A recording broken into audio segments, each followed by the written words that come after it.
The European Union is on the brink. Anti-EU populists are making gains across the continent, and Britain could leave without a Brexit deal. This week, Conflict Zone is in Prague, where I have caught up with Alex Stubb. The former Finnish Prime Minister has launched a campaign to become the next president of the European Commission. Can he fix Europe?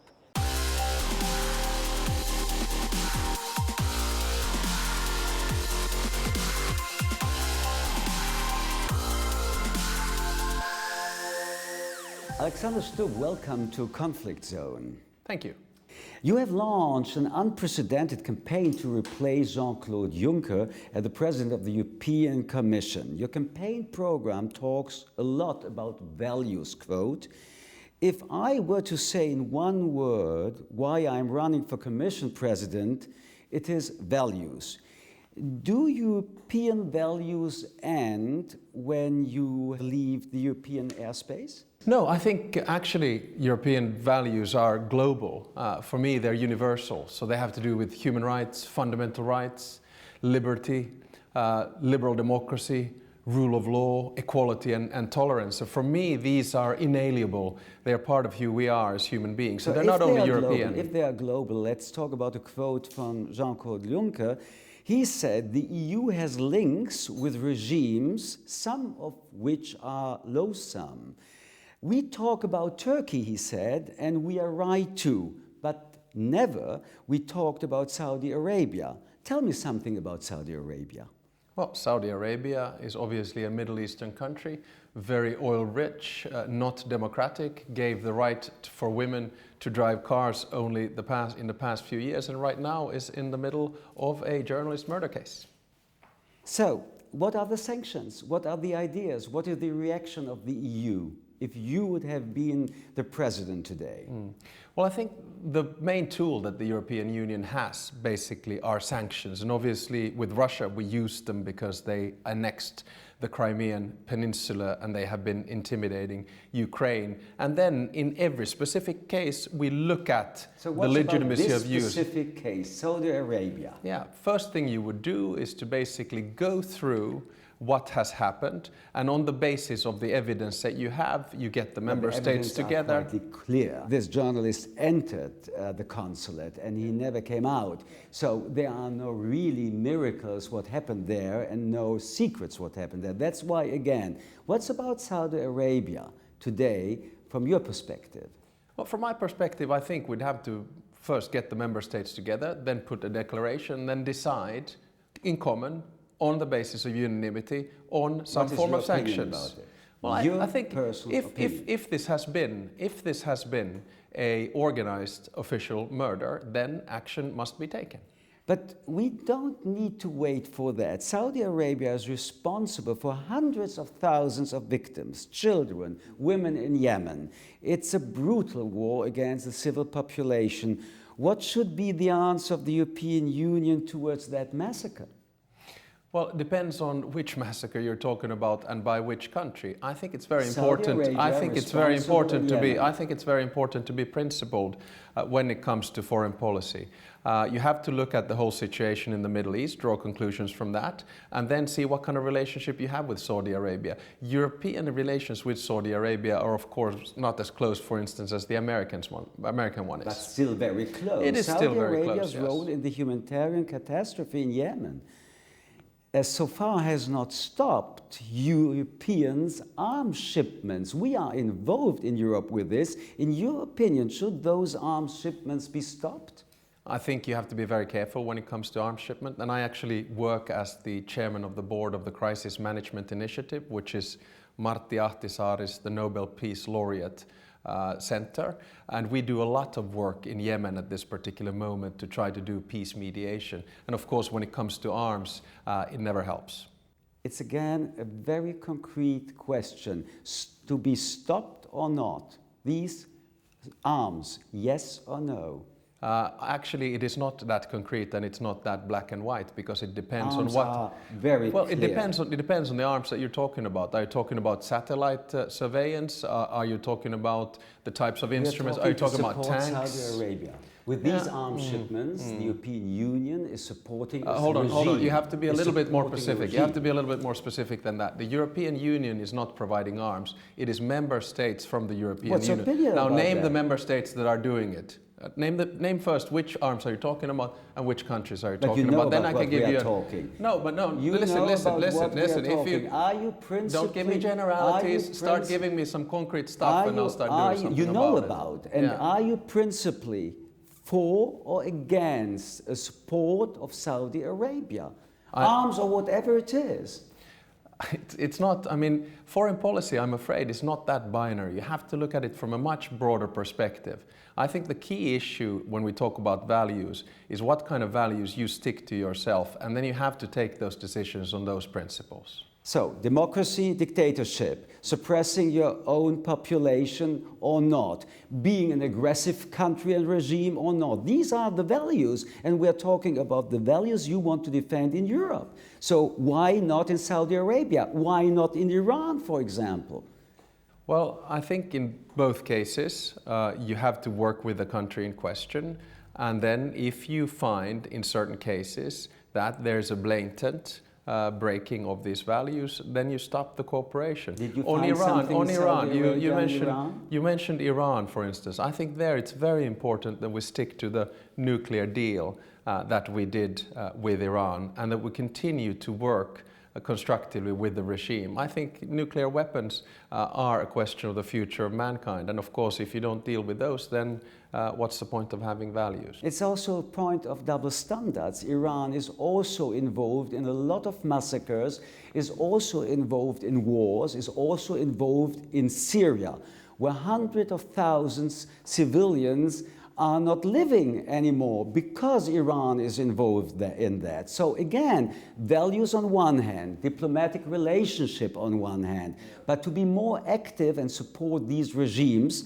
how does this fit with your values? Well, it's of course they don't fit. It's very difficult to do. And unfortunately, we don't live in a world that we all expected would emerge after 1989, where we will be relying on liberal democracy, social market economy, and globalization. The world is not perfect. It will not be perfect. But I think it's very important that inside the European Union, we work with these values and, of course, try to then export those values through peaceful means. We know that the European Union and the member states are exporting arms, they are exporting relationship on the economic scale. Saudi Arabia or Russia or Egypt, torture, murder, show trials on massive scale, and the EU is still doing businesses with those countries. We are talking now about businesses. These are the values of Europe? No, they are not the values of Europe. The values of Europe have to do with peace, prosperity, security, and stability, and we try to work towards those. Every country in the world is not going to be German, French, Finnish, Swedish, British, or anything for that matter. But I think it's very important that we continue to work on the basis of our values. You're never going to get it pitch perfect. I also must remind that the European Union is the biggest aid donor in the world. I must also remind that the European Union countries have been awful. This is a real compensation for the other things we're talking about? No, it's not that binary. I think the way in which you're trying to present things, I find it extremely simplified and black and white. I understand that you don't like to listen about the perspectives we're talking about. Sorry, with all due respect, you're not listening because you're interrupting me constantly. So what I'm trying to say is that the world is not perfect. If I had a choice, we would be based on values, having liberal democracies, a social market economy, and cooperate together. Piece by piece, the world is becoming a better place. Do we stop cooperation with everyone who doesn't agree with us? No, I don't think we can do that. We don't talk about cooperation. Now you try to make it black and white. The question is, how intensively are European countries and also the European Union, for example, supporting businesses, trade, and these are the governments and these are the ministers who are improving all these relations, for example, with a country like China. Now you will tell me again, we are not China, but you and the European Union and also your country, you are supporting with coming there helping trade for your companies, that these totalitarian systems and these governments are more in power than they were before. How does this match with the values we are talking about? It's definitely not a perfect match, but I do think that trade and cooperation is a way of bringing nations and entities and areas closer together. And my argument is that we're starting to see a China, which obviously does a lot of trade. Do we agree with the way in which they always do business? No, but I do not believe that we should stop doing that. Who do we support more, the population in China or the authoritarian government? If we are coming with a lot of gifts, with a lot of military cooperation, with trade, who is really helped by this? I think populations more than regimes, because at the end of the day, when it comes to economic growth, populations are much better off. If you look at GDP per capita growth in China, it is much greater than it was before. When China started openness, you could argue that it's a much more open society than it used to be, but it certainly is different. But the control is increasing, the dictatorship is not decreasing, and we have a real field where we can talk about, that's Russia. Yeah. The relations with Russia are very complicated. Putin is still suppressing his own population. There is still no democracy in Russia. Russia has annexed Crimea. There is no sign that Russia will leave that Ukraine territory or stop supporting separatists in eastern Ukraine. The sanctions which the EU has imposed on Moscow, do you think that they are working? What are your suggestions about? It's actually pretty much the only instrument that we have with Russia. What you just said, I think, is absolutely correct. And I do think that the European Union took a good and principled decision by pushing those sanctions and keeping them up. My argument was, of course, when I was mediating peace in Georgia as a chairman of the OSCE, that this is when Russian foreign policy started to change and we started to see violence and grabbing of territory again. This is what we can do with Russia. I mean, we have 1,300 kilometers of border with Russia. We know a thing or two about how to deal with the Russians. I think sanctions are the best instrument that we have at this moment. They are not working. Well, I would argue that they're working. Look at the GDP per capita in Russia. Look at economic growth and instability. Russia is not changing the policy. It's true, but what do you want us to do? You do it by force? I mean, you were just earlier arguing that we should stop relations, for instance, with Saudi Arabia. I didn't talk about diplomatic relations were not in discussion. Sorry, I've never been in a program where you're not allowed to speak at all. Anyway, go ahead. Your question or lecture was? Europe is partly depending on energy deliveries from Russia. If Europe was serious, wouldn't it try to wean itself off of Russia, energy deliveries? Instead, Europeans are building more pipelines and Russian nuclear reactors. That's what you call defending the European values, to be strong against Russia? No, it's actually called energy dependency. And I do think, and I think you're absolutely right, that we need to start moving towards more independence in energy. And you need to have that as broadly as possible. But if you look, for instance, at gas distribution in Eastern and Central Europe, it would be impossible to cut off the pipelines at this particular moment. In your platform that state about migration, you state, we solved the worst migration crisis and now it is time to show all Europeans that the situation is under control. What do you mean by solved? In the sense that in 2015 we had the biggest migratory flow into Europe since World War II. We were talking about 1 million, 2 million illegal immigrants coming in. And if you look at the figures in 2017 and 2018, they are now at the pre-2015 level. So it is much better under control than what it was. Solved. What does it mean solved? The problem is still there. You have the war in Syria, you have Afghanistan, you have refugees, and by paying off Turkey to keep the refugees, 3 million of them, and that's what you are saying, you solved the problem? I mean, again, we must stop the illusion of utopia and that everything is perfect. I think we have mitigated and in that sense solved the problem. Now it's a question of how you administer it. And of course, as you have read my program, you will see that I have 3 proposals on how to deal with it in the future as well. How can you say that something is solved if at the same time you have 3 million of refugees and you are dependent from a dictator who is suppressing his own population. He is doing the bad work for Europe, and you are saying that the problem is solved. No, I think what I suggest also in my program is three things. One is to have asylum centers outside the European Union in order to be able to solve the problem. And of course they should be EU funded and based on the UNHCR. Secondly, I suggest that we should have a stronger Frontex, 10,000. And then thirdly, I think we should have humanitarian-based asylum quotas. Now, will this solve the problem? Not completely, but it will at least alleviate the pain and help it. Do I feel that the deal with Turkey was the right one? Probably. It had a time and a place. Do I like the Turkish regime and Erdogan? No, I don't. Do I like what they do? No, I don't. But right now, at this particular moment, we don't have an alternative. That means pragmatic policy is something which has the same value like values. Don't understand your point on that. No, not at all. You don't like what Turkey is doing, you don't like the government, but you have to understand, and we all have to understand, this is pragmatic policy.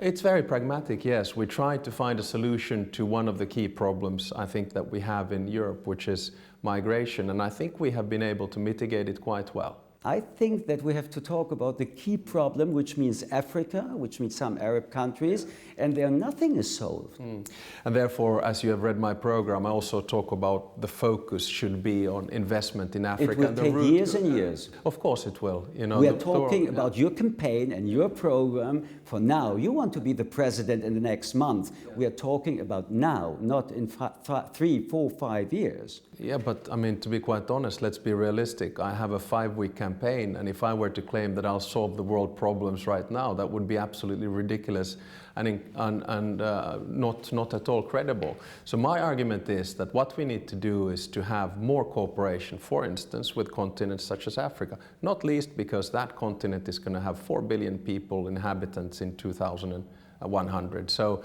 we have a lot of work ahead of us. Yes, another of one of your solutions from your campaign, quote, we should establish a quota for humanitarian-based asylum seekers for each member state.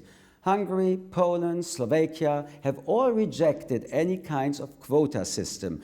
How are you going to get European governments to support the idea? Yeah. Well, as I'm sure you were listening a little bit earlier, I made that point. I can repeat it if you want to. This is not about illegal immigrants as such. It's about asylum seekers who are international humanitarian-based asylum seekers.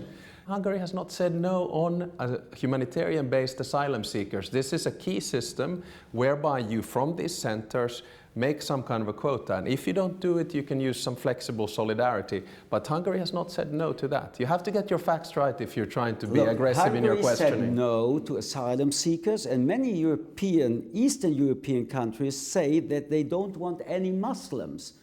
This is correct? You heard about that? I've heard about that. That's yes. it. So you are talking about values, but if you are the president of this organization, some of the country leaders are saying we don't want any Muslims. This is religious discrimination, isn't it? Yes, I would agree that. I think we must protect minorities, we must protect religious freedom, and that's why I talk a lot about values. But you see, the problem that I have with your line of question is that you make a presumption that the world is perfect and everyone needs to have the same opinion. I am trying my best to improve the world and give pragmatic solutions. And the feeling that I keep on all the time is that, we'll not find a solution if we don't, we're doing it right away. And I apologize. I think we are talking about red lines. And racism is a red line in the values. And we are now on racism. So I understand your intervention, but I apologize. Here is not black-white, and here are no assumptions. There are realities. Far-right xenophobic parties have gained ground in this country where we are now, the Czech Republic, in Austria, in Germany, in Denmark, in Hungary, in other Eastern European countries. This is the real Europe today, and we are talking about this real Europe. And the question is, what happened in the last years? And you were also on duty. You were Prime Minister, you were a part of the European Union. These are the red lines, Mr. Stubb. Yeah, and I fully agree with you. What happened was probably two things. One was the euro crisis, which caused a lot of instability. And the other one was the migration crisis, which caused a lot of fear in terms of security. And I think the model that we have had of society, social market economy, liberal democracy, hasn't delivered for everyone. And my argument is that we need to address these issues, but we cannot do it in an aggressive fashion. And that's why I'm now standing on the barricades to try to first talk about values, because they are the anchor of what we have, and then try to do policies on the basis of those values. But this is also what the populists are doing. The explanation you just gave us is one hand. The other one is that's not an argumentation to vote for parties who are racist, xenophobic, nationalists. So this is a political reality in Europe. And you know what we did in Finland? We actually hugged the populists to death. You might remember that in 2015 they came into government and they had 3 promises. No more austerity, no more money to Greece, and no more migration. What happened? We had to push austerity, we bailed out Greece, and then for a historical reason, we had the biggest migration crisis ever. Their popularity halved, they split as a party, and now they're out of government. So that's one solution, but not the only one. But you want to be the president of the European Commission. Yes, so my point is that I have dealt with populists before, and I will deal with populists in the future as well. This is what democracy is. Is Mr. Orbán a populist? Yes, to a certain extent he is. Is he a dangerous populist? I have made it clear that I don't like his illiberal policies. I don't like his attack on academic freedom or on freedom of NGOs or on freedom of press. But he is even one of the groups in your EPP. Are you in favor, and this is possible, it's not as complicated than in the EU, of excluding Orbán's Fidesz party from the EPP, your family? Yes, and the way in which I would suggest that we go through it is 1, have a dialogue, 2, have a declaration on values, and if Orbán and Fidesz does not sign that declaration of values, then they're out. Viktor Orbán is and has been also Prime Minister of Hungary, has been re-elected. Should Hungary be punished by the EU for its anti-democratic behavior? Yes, that's why we have Article 7 that has been put into motion. This is what the European Union is all about. You have to basically show that you put your money where your mouth is. You spoke about some reasons, not arguments, but reasons to understand populism. Italy now has a populist anti-austerity government. It has recently approved new budget with massive new borrowing. They are breaking the rules of Eurozone countries, aren't they? Yes, they are, and that's why I've always been very strong on a rules-based system, the Stability and Growth Pact. And I think when you are in bad economic times, you should be expansionary. When you're in good economic times, you should probably do the structural reforms. And I'm quite sadly and a bit scared to watch what's going on in Italy at the moment. What would be your reaction on Italy? Oh, it would be, 1, to follow the rules. So I would be very much the guardian of the treaties on this particular case. On the other hand, you know that austerity, for example, in Spain or in Italy, we have there a lot of unemployment, youth unemployment. So poverty on the one hand and principles on the other hand. What is more important? They go hand in hand. Basically, you need to have structural reforms in place. You need to have an economy that works in order for you to be able to feed the welfare society.